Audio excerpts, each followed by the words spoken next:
Real ना दीदी। नहीं आया।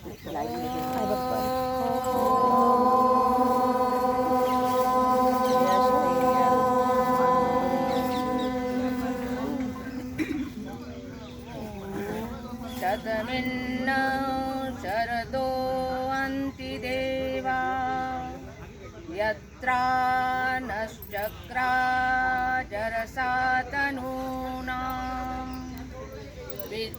पुत्रासो यत्र पितरो भवन्तु मानो मध्यारीरिषदायुर्गन्तो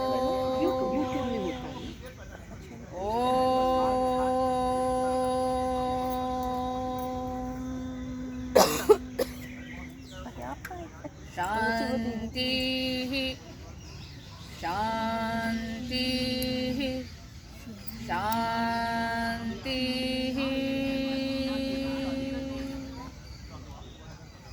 बहुत बढ़िया भजन सुनाया। इस जा रही मंत्र में ईश्वर से ये प्रार्थना की गई है कि आपने हर प्राणी की 100 वर्ष की आयु बनाई। जीवेम शरदः शतम इस तरीके से करके आता है। तो इसमें भी जो ऋषि हैं वो देवता से कहते हैं कि आपने हमें 100 वर्ष की आयु दी है और उसमें भी आप क्या करते हैं, वृद्धावस्था बना देते हैं। तो वृद्धावस्था में मनुष्य इतना समर्थ नहीं रह जाता और स्थिति क्या होती है, पुत्रासो यत्र पितरो भवन्ति।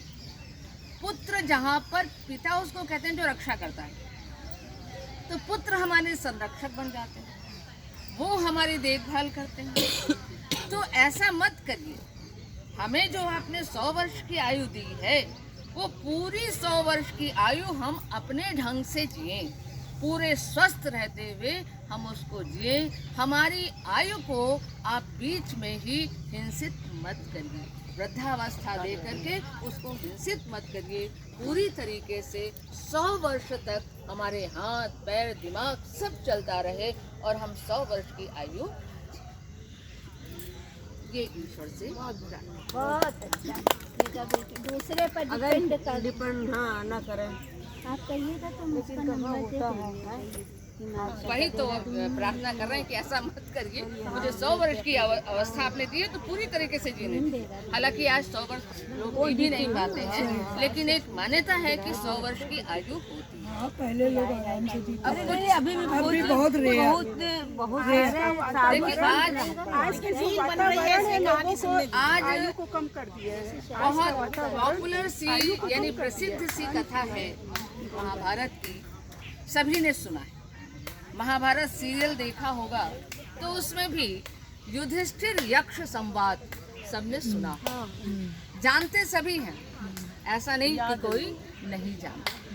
लेकिन होता क्या है कि धीरे धीरे वो विस्मृत हो जाता है। लेकिन वो संवाद ऐसा है कि हमें प्रतिदिन के जीवन में उसको अनुसरण करना चाहिए, उसका उस पर विचार करना चाहिए और उसी तरीके से उस विचारों के अनुसार अपना जीवन यापन करना। तो हम कथा शुरू करते हैं। आप सबको पता है कि पांडव 12 वर्ष तक उन्होंने वनवास कहा किया और 13वां वर्ष जो था वो अज्ञातवास। तो 12 वर्ष का उनका जो वनवास था वो लगभग समाप्ति पर था। जंगल जंगल घूमते हुए कहीं कहीं चले गए, कहीं कहीं चले गए। तो इसी तरीके से एक जंगल में वो थे। तो जहाँ पर वो लोग थे वहाँ पर एक ब्राह्मण की भी कुटिया थी। और पहले समय में ये हुआ करता था कि जो ब्राह्मण था, जो यज्ञ करता था, वो अरणि मंथन से अग्नि प्रज्वलित करता था और फिर उस यज्ञ में उसको डाला जाता था यज्ञ कुंड में, और फिर वो प्रज्वलित होती थी, उस पर हवन इत्यादि किया जाता था। तो उसके लिए उसमें एक नीचे की होती है लकड़ी और एक ऊपर लकड़ी होती है, उससे मंथन किया जाता है और मंथन करते करते अपने आप उसमें अग्नि प्रज्वलित हो जाती है। तो जो ऊपर वाली लकड़ी होती है उसको अरणी कहते हैं। तो भाई ब्राह्मण का घर था तो वहाँ वो नीचे वाली लकड़ी भी रखी थी और अरण्य को उसने टांग रखा। तो एक हिरन कहीं से घूमता घूमता आ गया और वो हिरन जो था उसको खुजली मची और उसने ऐसे ऐसे करके खुजलाना शुरू कर दिया अरण्य में। अरण्य जो थी उसके सींग में लग गई। उसके बाद वो भागा, बट नेचुरल है कि उसका स्वाभाविक कर्म है, वो भागा बड़ी थे। अब ब्राह्मण परेशान, अरे मैं कैसे अग्नि प्रज्वलित करूंगा, मेरी तो अरण्य लेकर ही भाग गया। तो वो पांडवों के पास गया और कहा आप मेरी रक्षा करिए, हमारी अरण्य लेके वो हिरण भाग गया है, वो अरण्य हमारी ले आ दीजिए, वरना हम तो अग्निहोत्री हैं, कैसे करेंगे हवन इत्यादि। तो उन्होंने कहा अच्छा ठीक है। अब वो सारे वीर थे, उनको क्या हिरण पकड़ने में उनका आखेट कर्म ही था। तो वो 5 के 5 दौड़ पड़े कि कोई पकड़ के ले आए, जल्दी से ब्राह्मण को देना है। तो वो भागते गए भागते गए भागते गए और हिरण दौड़ता गया और स्थिति देखिए कि कोई हिरण को पकड़ नहीं पा रहा और भागते भागते काफी दूर अरण्य में पहुंच गए। उसके बाद प्यास से उन सबों का बुरा हाल, करें क्या, और हिरण पकड़ में नहीं आया। अरण्य मिलेगी नहीं जब तक हिरण पकड़ में नहीं आएगा, तो करें क्या, बिना पानी पिए तो आगे बढ़ा नहीं जाए। तो युधिष्ठिर ने नकुल से कहा कि देखो भैया ऐसा करो कि तुम पेड़ पे चढ़ के देखो, कहीं कोई तालाब उलाब या झील कुछ दिखे जहाँ पानी हो, तो पहले हम लोग पानी तो पी लें, फिर उसके बाद देख। सबसे ऊपर वाले पेड़ पे चढ़ गए नकुल और वहाँ से देख करके चारों तरफ उतरे और उनका भैया एक जगह पर ऐसे वृक्ष हैं तो संकेत करते हैं कि वहाँ निश्चित ही जल होगा और पक्षी भी है। तो बिना पक्षी के आभास कैसे होगा, वहाँ जल होगा, इसलिए पक्षी भी हैं और वृक्ष भी हैं, तो जल वहाँ निश्चित होगा। तो उन्होंने कहा कि अच्छा ऐसा करो, नकुल ही सबसे छोटे थे, उनसे कहा जाओ भैया तुम पानी पी के और अपने तरकस में पानी भर के ले आओ, हम सारे लोग पानी पी लें, उसके बाद फिर इस हिरण का पीछा करते हैं। तो गए नकुल और जब वहाँ सरोवर के पास पहुँचे, सरोवर था बहुत ही खूबसूरत और एकदम निश्चल जल, एकदम स्वच्छ जल उसमें। तो उन्होंने कुछ नहीं, प्यास जिसको लगी हो तो पानी ही दिखता है, और वो फटाक से पानी में उतर गए। तुरंत प्रश्न आया, नकुल ये सरोवर मेरा है, पानी पीने के पहले मेरे प्रश्न का जवाब दो, अन्यथा तुम जीवित नहीं बचोगे। अब नकुल को कुछ समझ में नहीं आ रहा था, उसको लगा पहले पानी पी लूं तब तो इनको जवाब दूं, गला सूख रहा है। और उसने जैसे ही पानी पिया, पलटा और एक पैर ऊपर की तरफ रखा, वही फटाक से गिरा और ऐसा लगा कि मर गया। मूर्छित नहीं, मृत्यु जैसा ही दिख रहा है वो। उसके बाद बहुत देर हो गई, तो नकुल गया है और अभी तक आया नहीं। देखो भैया सहदेव, तुम देखो कहाँ फंस गया वो, तुम जाके जल ले आओ। और उसको भी सहदेव भी गए, उनकी भी वही स्थिति हुई जो नकुल की हुई। उसी तरीके से जल पिया और जैसे पीछे घूमे और ऊपर चढ़ने को हुए, तट पे वहीं गिरे और मर गए। फिर उन्होंने अर्जुन को भेजा, भाई अर्जुन जाके देखो आखिर ऐसा क्या है। दोनों गए, इतने पानी उन्होंने पी लिया, या क्यों, किसने उनको रोक रखा है, तुम जाकर देखो। तो अर्जुन भी गए और अर्जुन तो भाई वीर थे ही, जैसे उन्होंने पैर रखा जल में वैसे उद्घोष, ये कौन मुझे रोक रहा। उन्होंने बाण चलाना शुरू किया, धनुर्धर थे, बाण चलाना शुरू कर, बाण पे बाण मारते जा रहे, कहीं कुछ असर नहीं। तो फिर आवाज आई कि इस जलाशय का जल पीने के लिए तुम चाहे कितनी बाण मारो, मुझे नहीं, लेकिन पानी तुम नहीं पियोगे और पानी तुम्हारे पीते ही तुम्हारी भी वही दशा होगी जो तुम्हारे 2 भाइयों की हुई। फिर भी स्थिति होनी जो होती है, अर्जुन की भी वही स्थिति, व्याकुल पानी की तरह। उनका अच्छा पानी पी लूं फिर तो देखता हूँ। पानी पी के जैसे लौटे उनके। अब तो युधिष्ठिर से रहा ना जाए, भैया भीम तुम जाकर देखो ये तीनों कहाँ फंस गए। भीम भी बहुत पराक्रमी थे, सभी जानते हैं, 10,000 हाथी का बल था उनका। तो वो भी गए और वहाँ पर वही स्थिति उनकी भी थी। तो भाई जल पी ले फिर देखें। जैसे ही जल पी के मुड़े और वो भी गिरे, लाइन से चारों भाई। अब बारी आई युधिष्ठिर, भाई चार के चारों नहीं आए, चलो चलते देखते। तो युधिष्ठिर जब वहाँ गए तो उन्होंने भाइयों की स्थिति देखी। तो कहा कि इनको किसने मारा?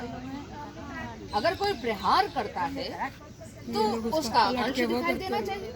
ना कहीं रक्त दिख रहा है, ना कोई अस्त्र शस्त्र दिख रहा है, और एकदम ऐसी सामान्य निद्रा में जैसे ये सो रहे हैं। तो कुछ तो गड़बड़ है। उनका अच्छा चलो पानी पी ले, तो देखते हैं इन सबों पे भी पानी उन्हें डालते हैं। जैसे पैर रखा वैसे ही आवाज आई, युधिष्ठिर पानी पीने से पहले मेरे प्रश्नों का जवाब दो, नहीं तो तुम्हारी भी वही स्थिति होगी जो तुम्हारे 4 भाइयों की। युधिष्ठिर तो होशियार थे, समझ गए वो कि जरूर ये कोई यक्ष है जो प्रश्न करता है। तो पानी पीने के पहले उन्होंने कहा कि अच्छा ठीक है, आप प्रश्न करिए, मैं आपके प्रश्न का जवाब दूंगा। तो सबसे पहला प्रश्न यक्ष ने किया और कहा ये बताइए कि किसकी प्रेरणा से प्रतिदिन सूर्य आता है? उन्होंने कहा ब्रह्म। ब्रह्म ही संपूर्ण सृष्टि का बनाने वाला है, उसकी प्रेरणा से। उन्होंने कहा दूसरा प्रश्न बताओ। तो दूसरे प्रश्न में उन्होंने पूछा ये बताओ मनुष्य का सबसे बड़ा साथी कौन है? उन्होंने कहा धैर्य, क्योंकि धैर्य जिसके पास है उसकी सारी विपत्ति दूर हो जाती है, इसलिए धैर्य मनुष्य का सबसे बड़ा साथी है। फिर पूछा अच्छा बताओ कि कौन सा शास्त्र ऐसा है जो भगवान लोगों को विद्वान बनाता है? कोई शास्त्र। महाजनों की जो संगति है, श्रेष्ठ जनों की जो संगति है, वो मनुष्य को बुद्धिमान बनाए। अच्छा बताओ कि पृथ्वी से भारी कौन है? तो उन्होंने कहा पृथ्वी से भारी जननी, जो गर्भ धारण करती है वो पृथ्वी से ज्यादा भारी है। तो उन्होंने कहा अच्छा बताओ कि तृण से भी ज्यादा, घास से भी ज्यादा तुच्छ क्या है? उन्होंने कहा घास से ज्यादा तुच्छ चिंता, पूरी तरीके से विनष्ट कर देती है मनुष्य को चिंता। तो बोले फिर सबसे ज्यादा मनुष्य को कौन सी चीज ऐसी है जो उसको सर्वत्र विदेश गमन कर भी उसका साथ देती है? तो बोले उसके बाद फिर और इसी तरीके से प्रश्न पूछा कि सबसे भारी कौन है? उन्होंने कहा सबसे भारी पिता, सबसे महान पिता है, सबसे भारी उसका पद होता है। तो उन्होंने कहा अच्छा ये बताइए, प्रश्न तो बहुत सारे हैं पर ये सारे प्रश्न जो हैं वो स्मरण रखने वाले। तो उन्होंने कहा अच्छा ये बताइए कि दुनिया का, संसार का सबसे बड़ा आश्चर्य क्या है? उन्होंने कहा सबसे बड़ा आश्चर्य है मृत्यु। प्रतिदिन मनुष्य देखता है कि लोग मरते हैं, फिर भी उसको ये आकांक्षा रहती है कि मैं जिंदा रहूं, मेरी मृत्यु ना हो। तो इस तरीके से ये प्रश्न पूछे गए और इस प्रश्नों को सुन करके यक्ष बहुत खुश। उन्होंने कहा अच्छा प्रकट हो गए यक्ष, और उन्होंने कहा आपने मेरे सारे प्रश्नों का जवाब दिया, मैं आपसे बहुत खुश हूँ। अब आप ये बताइए कि आपके 4 भाई मृत पड़े हुए हैं, इसमें से किसको आप जिलाना चाहते हैं? युधिष्ठिर ने सोचा और कहा कि नकुल को इतना सहायक है आपका अर्जुन, अतुलित बल वाला है और धनुर्धर है, युद्धों में आपकी सहायता करता है, तो आपने अर्जुन के लिए क्यों नहीं कहा? और इधर पड़े हुए हैं भी जो इतने बलशाली हैं और सबसे ज्यादा आपको प्रिय भी है, लेकिन उनको भी आपने नहीं कहा, आपने नकुल को क्यों कहा? तो उन्होंने कहा देखिए इनके पिता की 2 पत्नियां, तो कुंती से ये लोग थे और एक माद्री थी, माद्री से नकुल और सहदेव। तो उन्होंने कहा देखिए एक तो मैं जिंदा हूँ माँ कुंती का, और माद्री का भी एक पुत्र जीवित हो जाए तो दोनों के लिए ये शुभ होगा। इतने खुश हुए वो यक्ष, उन्होंने 4 भाइयों को जीवित किया और ये कहा कि, और वो थे कौन यक्ष? स्वयं धर्मराज थे। युधिष्ठिर के पिता धर्मराज थे, उनको अपने पुत्र को देखने की इच्छा हुई और फिर उन्होंने आशीर्वाद दिया कि तुम्हारा ये 12 वर्ष का वनवास तो समाप्त हो गया, ये अज्ञात वर्ष जो एक साल का है वो भी समाप्त हो जाएगा और तुम लोग निश्चित ही राज्य करोगे। मैं तुम्हें देखने आया था, तुम्हें प्यार करने आया था, तुम्हारी जो क्षमता है वो तो मैं जानता ही हूँ, पर मुझे देखने की बड़ी इच्छा थी। धन्यवाद, धन्यवाद कनक दी, आपने बहुत अच्छी कहानी बहुत अच्छे ढंग से सुनाई। हम सब ने उसको बहुत एंजॉय किया है, पता तो थी पर भूल गई थी, तो आपने फिर से याद दिलाया। बहुत बहुत धन्यवाद। सभी लोग जानते हैं, हम लोग सब लोग देख सकते हैं ना अब इसी में। ये ना दीदी फेसबुक में आया कि यूट्यूब